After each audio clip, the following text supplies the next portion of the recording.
We've learned a lot about the periodic table already in our unit about atoms, and we've learned that little secrets appear in the periodic table that come from just where the elements are located on the table. And this happens because of the way that the creators of the periodic table chose to arrange it. Now we know already that each row in the periodic table, here's row 1, those are called periods. Here's period 2.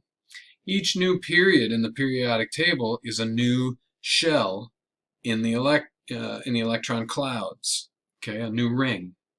So those go all the way up to 7.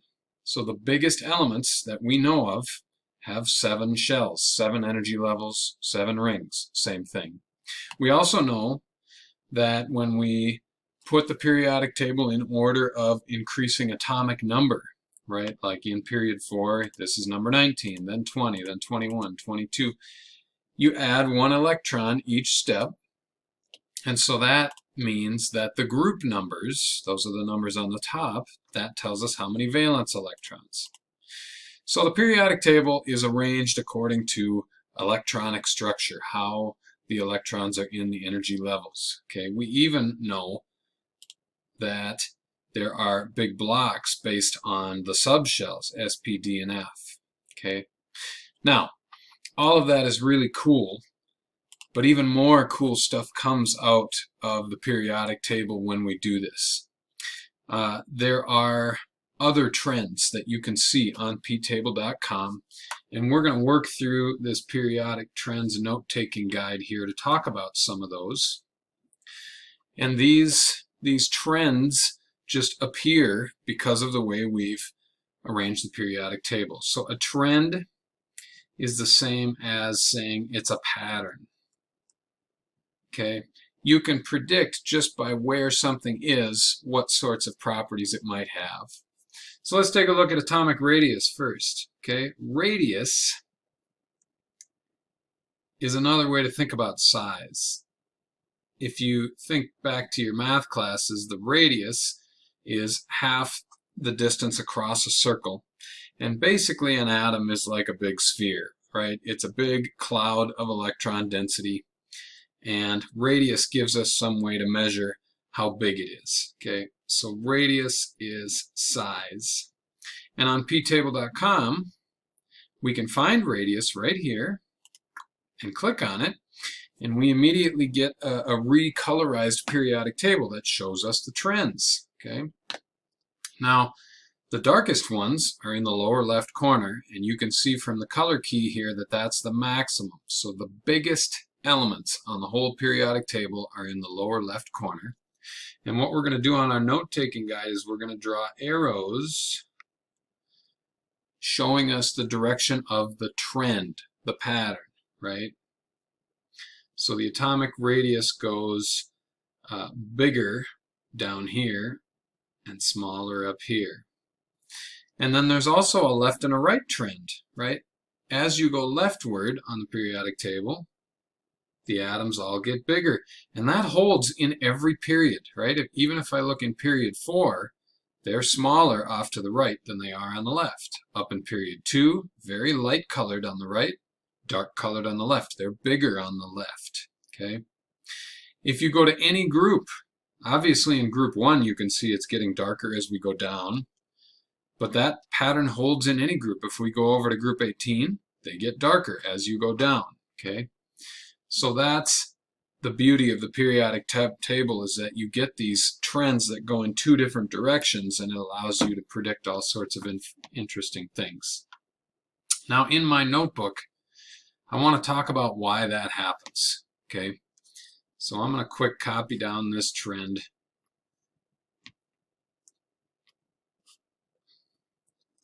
So radius, which is size, gets bigger in this corner and smaller in this corner. Why? Well, you really got to talk about each direction differently. Up and down is pretty easy, okay? Maybe you can even think of it yourself. When we're looking at a periodic table, if I start at lithium and I go down to sodium, now I'm in a new period. I've added a whole new shell. It's obvious that the atom is going to get bigger if I add a whole new electron shell, because each new layer is going to get bigger, okay? So up and down, each step downward.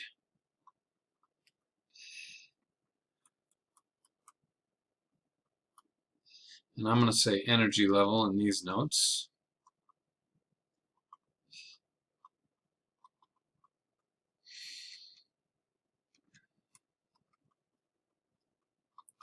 Right, and this pattern holds anywhere on the periodic table. If you go down a step, you add an energy level. Right to left, a little bit more difficult to think about, but still makes common sense. Okay. Now, what's curious about it is, oops, you can see what music I've been looking at here. Let's look at period 4. Now let's go to period 2. From lithium to beryllium, lithium's got the darker color on my ptable.com, so that means lithium is bigger. But wait a second, if you're really paying attention now, lithium only has 3 electrons, and beryllium has 4. If I add electrons, shouldn't that make the cloud just a little bit bigger? And at first, when I first started thinking about this, that's what I thought was the truth. But in fact, it's not. When you add more electrons to the same energy level, the whole thing gets smaller. So why would that be, you might ask? Well, it has to do with charge, okay? So first of all, let's just write down the trend. Each step, that's supposed to be a letter A, sorry, right, makes the atom smaller. And I'm going to just give you the answer up front and explain it as soon as I give it to you. The reason this is happening is because protons are positive and electrons are negative, and they're pulling on each other. They're trying to get close to each other. Positives and negatives, they're opposites, and opposites attract. So if you have more electrons, that's more positives and more negatives pulling on each other harder and harder with each step. So they pull closer. Okay? Each step adds a charge.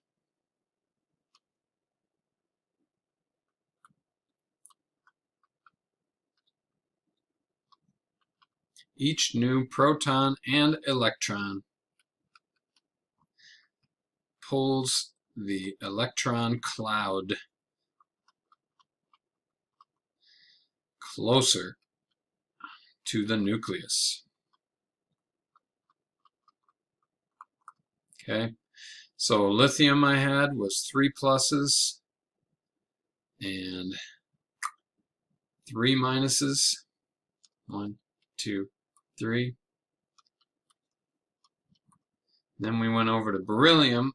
Now that's 4 pluses in the middle, 4 protons, and 4 negatives outside. Okay, there's a stronger pull. In this atom, we've got 3 charges pulling in toward the center of the atom, holding that electron cloud in. In this atom, next door to lithium, we have 4. So there's a stronger pull on the electron cloud from the nucleus. Okay. That same 2 rules, right? Adding an energy level and talking about this extra pull as you go left to right, that explains all the rest of the trends that we're going to do in this note guide here. Now, I spent a lot of time talking about this, and I'm going to move a little bit faster now because you understand the why, hopefully. And I'm just going to talk about what each of these means. Ionization energy. Ionization energy is the energy needed to take an electron from the atom.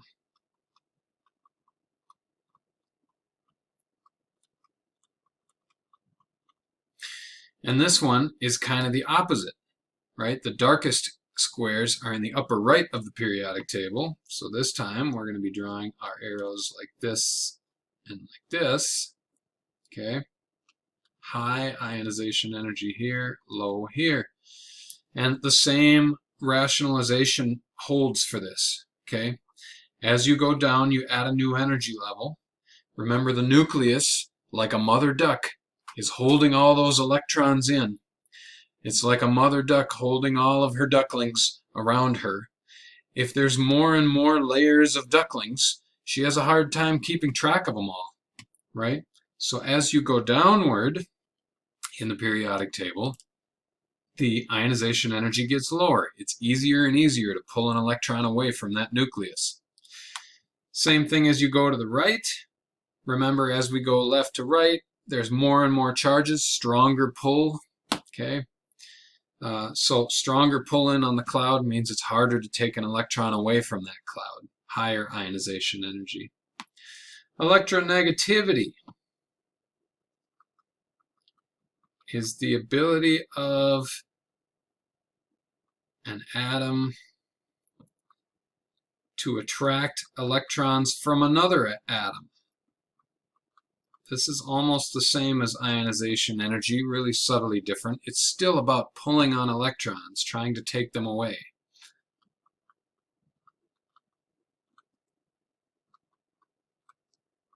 And we can click on that in here in peaktable.com again. And no surprise, since electronegativity's definition is so similar to ionization energy, the trend is basically the same. Okay? High electronegativity is in the upper right corner, low in the lower left. Melting point and boiling point. These don't have as much to do with electrons. Okay? So your job here, I'm not going to describe these because melting point is the temperature where it melts. Boiling point is the temperature where it boils. You already know about these. These arrows are going to be a little bit more complex for you. Remember, you're pointing toward high. So it kind of seems to me like we have something like this. Okay, the highest melting and boiling points are in this lower left corner of the transition metals. Atomic mass. That doesn't have as much to do with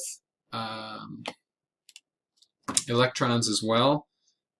Remember, the electrons basically don't have much mass.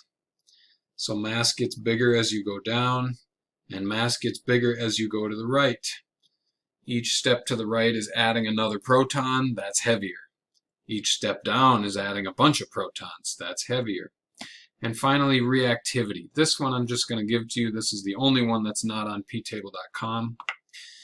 They're getting more reactive as you go to the right. And they're getting more reactive as you go down. Okay. Same sorts of reasoning. I don't want to talk your ears off about that, but reactions happen because of electrons moving between atoms. So really, reactivity is very closely tied to ionization energy. You need an atom to be able to steal an electron from another atom in order for a reaction to happen. So it pretty closely follows ionization energy. So that's it for these trends.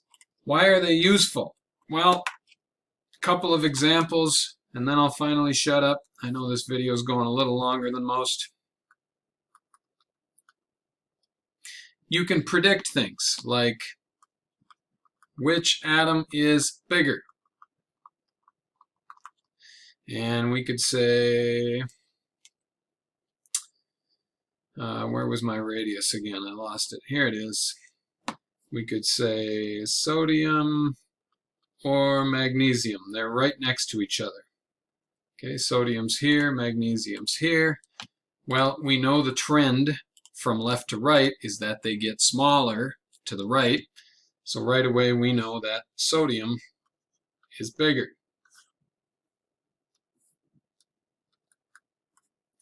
Same game. Let's do lithium and rubidium. Well, now I'm looking at ones that are on top of each other. Lithium is on top, rubidium's on bottom. Rubidium has 3 more energy levels than lithium. Rubidium must be bigger.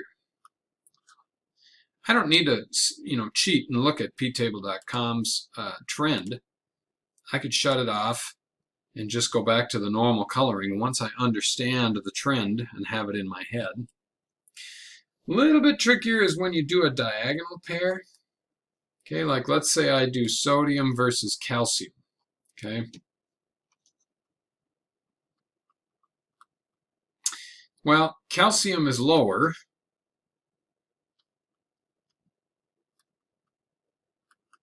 So that says that calcium is bigger.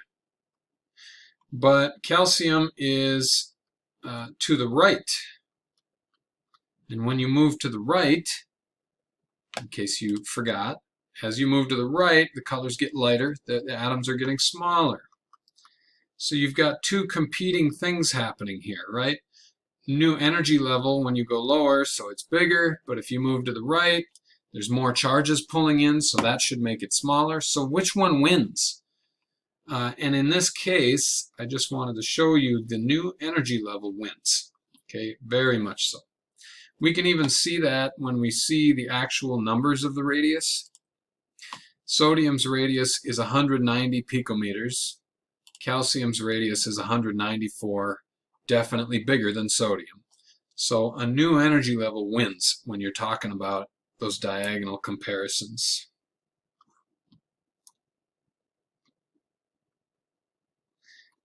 Or more specifically, new energy level has a larger effect on radius. These example questions are the sorts of things you'll see on assignments and a quiz if I have one on this.